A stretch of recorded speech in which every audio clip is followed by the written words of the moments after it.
সনাতনকে আক্রমণ যেন অভ্যাসে পরিণত করেছেন মুখ্যমন্ত্রী মমতা বন্দ্যোপাধ্যায়।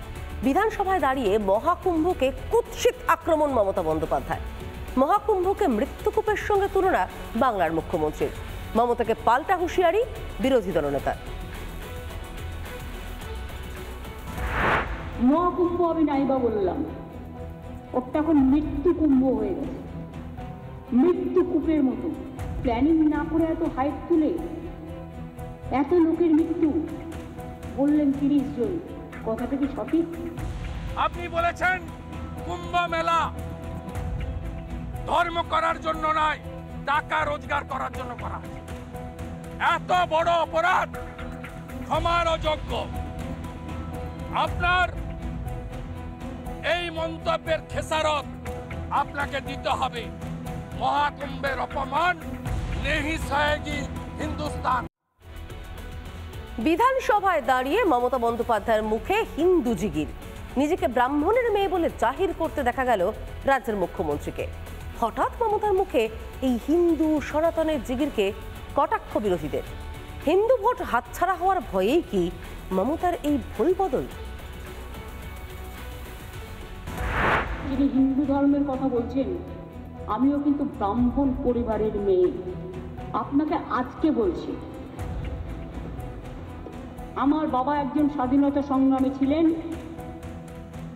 তার কাছ থেকে চণ্ডীপাঠ আমার শেখা, এবং তাকে এলাকায় সবাই পণ্ডিত বাবু বলে চিনতেন।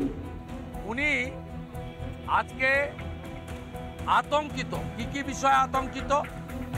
উনি হরিয়ানা, মহারাষ্ট্র, দিল্লিতে হিন্দু ভোট এক হওয়ার জন্য আতঙ্কিত। উনি আতঙ্কিত হিন্দু শব্দে, উনি আতঙ্কিত তোষণের শব্দে, উনি আতঙ্কিত মা সরস্বতীর নামে, মা দুর্গার নামে, মাতা কালীর নামে। আর সংখ্যালঘু ভোট নিয়ে মাথা ঘামানো নয়। ২৬-এ বাংলার হিন্দু ঐক্যই হতে চলেছে চালিকা শক্তি। হিন্দু ভোটকে একত্রিত করতে এবার ময়দানে আরএসএস। বাংলায় যে এবার সংঘ পরিবারের পাখির চোখ, তা বোঝাতে ইতিমধ্যেই জনসংযোগের কাজও শুরু হয়ে গিয়েছে।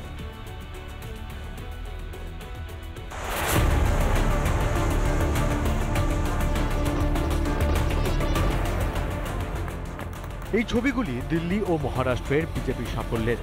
পদ্ম শিবিরের এই বিপুল জয়ের নেপথ্যে কে ছিল জানেন? সংঘ পরিবার। বাংলাতে শত চেষ্টা করেও কিছুতেই ভোটের হাওয়া পালে টানতে পারছে না বঙ্গ বিজেপি। বছর ঘুরলেই ফের বিধানসভা ভোট বাংলায়, আর তাই এবার দিল্লি মহারাষ্ট্রের ফর্মুলাতেই খেলার সিদ্ধান্ত নিল আরএসএস। বাংলাকে পাখির চোখ করে ভোটের চেয়ারিং ধরল সংঘ পরিবার। 2021-এর বিধানসভা নির্বাচনে হিন্দুরা একত্রিত হয়ে তৃণমূল কংগ্রেসকে সরানোর জন্য ভোট দিয়েছিল। একটু পার্থক্য আছে, আর কিছু পার্সেন্টেজ বেশি দরকার। আর 4-5% ভোট বাড়ালে পরে, হিন্দুরা একত্রিত হলে পরে, 4% হিন্দু একত্রিত হলে পরে মমতা বন্দ্যোপাধ্যায়ের এই ইসলামিক শাসন পশ্চিমবঙ্গ থেকে মুছে যাবে। মমতা বন্দ্যোপাধ্যায়ের সংখ্যালঘু তোষণের পাল্টা এবার হিন্দু ঐক্যকেই হাতিয়ার করতে চায় আরএসএস। इस प्रेम का आधार है ध्येय निष्ठा। संपूर्ण हिंदू समाज को संगठित करते हुए, हिंदू धर्म संस्कृति समाज का संरक्षण करते हुए अपने इस भारतवर्ष को परम वैभव संपन्न बनाना ये ध्येय है। ইতিমধ্যে পাড়ায় পাড়ায় জনসংযোগের কাজ শুরু করে দিয়েছেন সংঘ পরিবারের সদস্যরা। বাংলায় ব্যাপকভাবে বিস্তার হচ্ছে সংঘের। 1925 থেকে 2011 530টি শাখা, 2011 থেকে 2025 2500টিরও বেশি শাখা, 2026 সালে আরও 700টি নতুন শাখা স্থাপনের লক্ষ্য। 2021 সালের তুলনায় কর্মীর সংখ্যা 40% বৃদ্ধি পেয়েছে। প্রত্যেক সংসদে বাড়ি বাড়ি গিয়ে যে কাজ উনি যে বলেছেন সেটা আমরা করব, পালন করব, এবং এটার মাধ্যমে আমরা যে জনসংযোগ মানুষের মধ্যে, সেই জনসংযোগ করব। এসে সারা বছর ধরেই রুটিন ওয়ার্ক করে, সেই রুটিন ওয়ার্কই আরএসএসে চলছে। জনসম্পর্ক, ব্যক্তি নির্মাণ, কার্যকর্তা নির্মাণ। তৃণমূল অবশ্য বিজেপি আরএসএস এর হিন্দু ঐক্যকে ভোটের রাজনীতি বলেই দেখছে। শ্রীরামকৃষ্ণ স্বামী বিবেকানন্দ থেকে শুরু করে যারা হিন্দু ধর্মের গুরু বলে আমরা যাদের মানি, তারা যে কথা বলে গেছেন তার ধারে কাছে ওদের অস্তিত্ব নেই কোনো। ওরা কেবলমাত্র ভোটের জন্য বলছেন। সংঘপ্রধান মোহন ভাগবতের দীর্ঘতম বাংলা সফর নিয়ে জল্পনা আগে থেকেই ছিল, তাহলে কি এই সফর থেকেই ঘুঁটি সাজাতে শুরু করলো রাষ্ট্রীয় স্বয়ংসেবক সংঘ?